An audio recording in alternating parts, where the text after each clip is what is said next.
नमस्कार दोस्तों, कैसे हैं आप लोग। उम्मीद है अच्छे होंगे। हमने लक्ष्मीकांत का तीसरा चैप्टर कंप्लीट, चौथा चैप्टर, 4 चैप्टर कंप्लीट कर लिए हैं। पांचवा चैप्टर कंप्लीट करने जा रहे हैं जिसका नाम है संघ एवं इसका क्षेत्र। चलिए टाइम न वेस्ट करते हुए शुरू करते हैं। संघ एवं इसका क्षेत्र। संविधान के भाग 1 के अंतर्गत अनुच्छेद 1 से 4 तक संघ एवं इसके क्षेत्रों की चर्चा की गई है। राज्यों का संघ। अनुच्छेद 1 में कहा गया है कि इंडिया यानी भारत बजाय राज्यों के समूह के राज्यों का संघ होगा। यह व्यवस्था दो बातों को स्पष्ट करती है। एक देश का नाम और दूसरी राज पद्धति का प्रकार है। संविधान सभा में देश के नाम को लेकर किसी तरह का कोई मत कहे नहीं था। कुछ सदस्यों ने सलाह दी कि इसके परंपरागत नाम भारत को रहने दिया जाए, जबकि कुछ ने आधुनिक नाम इंडिया की वकालत की। इस तरह संविधान सभा ने दोनों को स्वीकार किया। इंडिया जो कि भारत है, दूसरे देश को संघ बताया गया। यद्यपि संविधान का ढांचा संघीय है। डॉक्टर भीमराव अंबेडकर के अनुसार राज्यों का संघ उक्ति को संघीय राज्य के स्थान पर महत्व देने के दो कारण हैं। एक, भारतीय संघ राज्यों के बीच में कोई समझौते का परिणाम नहीं है, जैसा कि अमेरिकी संघ में और दो राज्यों को संघ से विभक्त होने का कोई अधिकार नहीं है। यह संघ है, यह विभक्त नहीं हो सकता। पूरा देश एक है जो विभिन्न राज्यों में प्रशासनिक सुविधा के लिए बांटा हुआ है। अनुच्छेद 1 के अनुसार भारतीय क्षेत्र को 3 श्रेणियों में बांटा जा सकता है: राज्य के क्षेत्र, संघ क्षेत्र और ऐसे क्षेत्र जिन्हें किसी भी समय भारत सरकार द्वारा अधिग्रहित किया जा सकता है। राज्य एवं संघ शासित राज्यों के नाम उनके क्षेत्र विस्तार को संविधान की पहली अनुसूची में दर्शाया गया है। इस वक्त 28 राज्य, 9 केंद्र शासित क्षेत्र या प्रदेश हैं। राज्यों के संदर्भ में संविधान के उपबंध की व्यवस्था सभी राज्यों पर समान रूप से लागू है।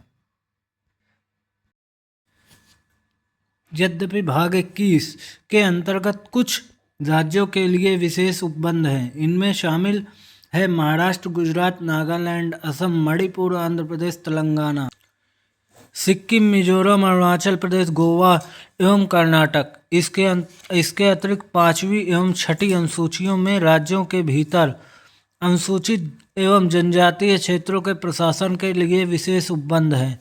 उल्लेखनीय है कि भारत के क्षेत्र भारत का संघ से ज़्यादा व्यापक क्योंकि बाद वाले में सिर्फ राज्य शामिल हैं, जबकि पहले में न केवल राज्य वरन बल्कि संघ शासित क्षेत्र एवं वे क्षेत्र जिन्हें केंद्र सरकार द्वारा भविष्य में कभी भी अधिग्रहित किया जा सकता है शामिल है। संघीय व्यवस्था में राज्य इसके सदस्य हैं और केंद्र के साथ शक्तियों के बंटवारे में हिस्सेदार है। दूसरी तरफ संघ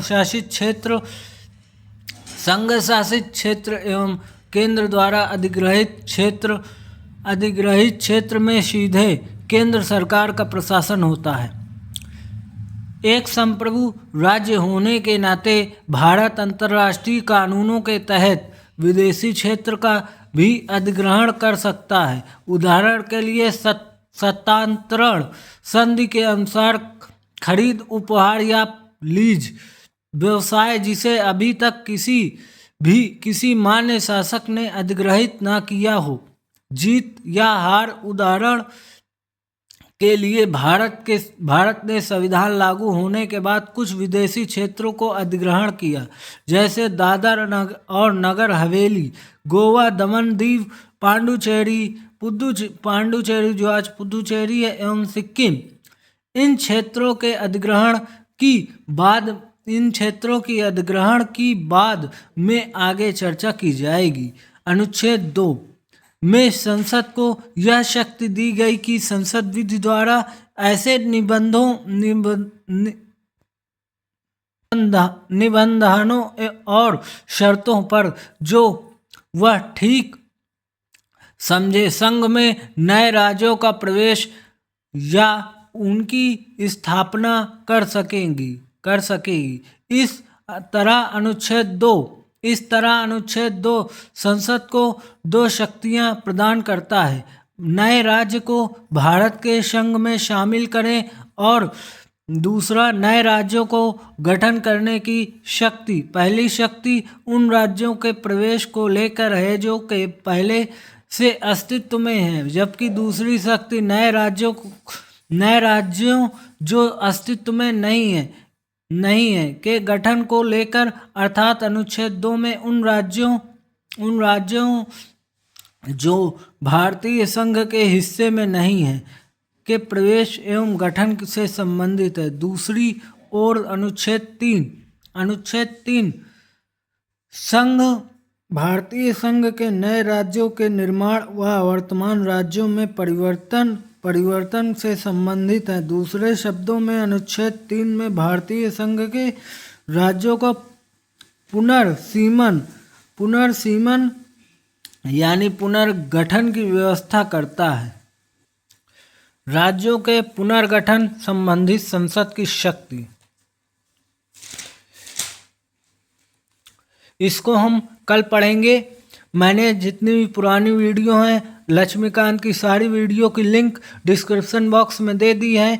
यूपीएससी की किताब की भी लिंक, बुक लिस्ट की भी लिंक मैंने डिस्क्रिप्शन बॉक्स में दे दी है, जाकर चेकआउट करिए। अगर वीडियो अच्छा लगे तो वीडियो को लाइक करिए, कमेंट करके ज़रूर बताइए वीडियो कैसी लगी। सब्सक्राइब करके ज़रूर जाइएगा अगर आप चैनल पर नए हैं। बहुत बहुत धन्यवाद आप लोगों का पूरा वीडियो देखने के लिए।